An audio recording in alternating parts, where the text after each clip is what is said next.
What we are doing right now is really adapting to the market cycle, which is really, we understand that offices is still interesting, very niche in centers of the cities with very good services. But we found that, for example, in residential, in build to rent, student housing, those type of sectors also need lack of supply and good supply as well.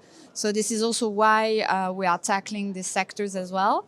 And recently, we also bought a company called CoStockage, that is the French leader in terms of marketplace for self-storage, because we found the self-storage sector is right now still very granular in Europe, continental Europe, and has a lot to do in terms of how you can consolidate the sector, how you can improve the supply, etc.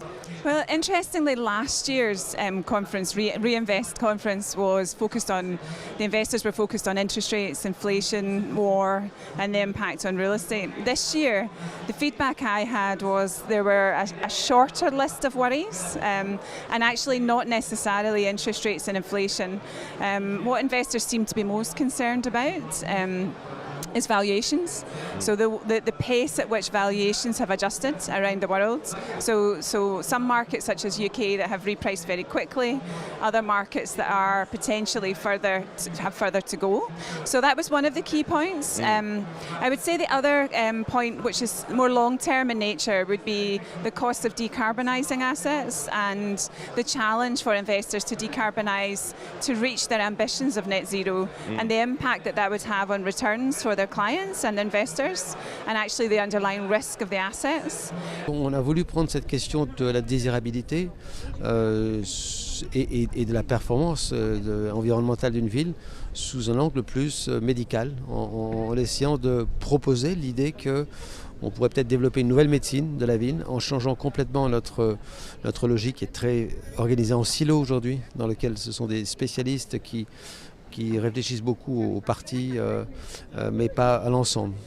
Et donc on a développé cette proposition qui était l'objet d'une exposition au Pavillon de l'Arsenal sur les Champs-Élysées, mais qui se voulait être beaucoup plus large, et dans laquelle on développait l'idée que les villes étaient devenues peut-être une sorte de pandémie à l'échelle mondiale, parce qu'en fait c'est l'ensemble de ces villes qui occupent aujourd'hui 2% de la surface de la planète qui sont à l'origine de 90% de tous ces effets négatifs que j'ai listés, et qu'aujourd'hui on connaît tous et qui, en l'espace d'une quinzaine d'années, sont devenus des faits qui ne sont plus discutés. Et donc l'idée étant de voir si on pouvait, dans le temps, développer cette connaissance pour pouvoir examiner la bonne santé d'une ville, la mesurer, connaître son fonctionnement et essayer ensuite de prendre les actions nécessaires pour améliorer sa santé. On n'est pas encore au démarrage d'un nouveau cycle, mais il y a un nouveau cycle qui va démarrer devant nous, et on a beaucoup travaillé sur quelle est notre compréhension de ce nouveau cycle. Ce nouveau cycle, il va être très différent du monde d'hier. C'est un nouveau monde qui va s'offrir, et je pense que le mot directeur, c'est un cycle tourné sur l'income, sur le rendement et la capacité des actifs immobiliers et des contreparties qui occupent ces actifs immobiliers à générer des loyers récurrents et surtout à capter l'indexation liée à l'inflation qui sera plus élevée, qu'on veut bien le croire, dans les prochaines années. Et très clairement, aujourd'hui, Primonial-REM, c'est 40 milliards d'actifs, 33% de bureaux, et le reste, c'est de l'immobilier alternatif, y compris du résidentiel. Et ces infrastructures sociales, infrastructures résidentielles, le commerce ou l'hospitality, qui sont le cœur de nos activités, j'en suis convaincu, ont cette caractéristique d'être capables de capter l'indexation et d'avoir une augmentation de la valeur dans les prochaines années grâce à cette captation de l'inflation qui va être devant nous. Il y a 14 000 biens, 14 000 propriétés à Paris qui font plus de 1000 m².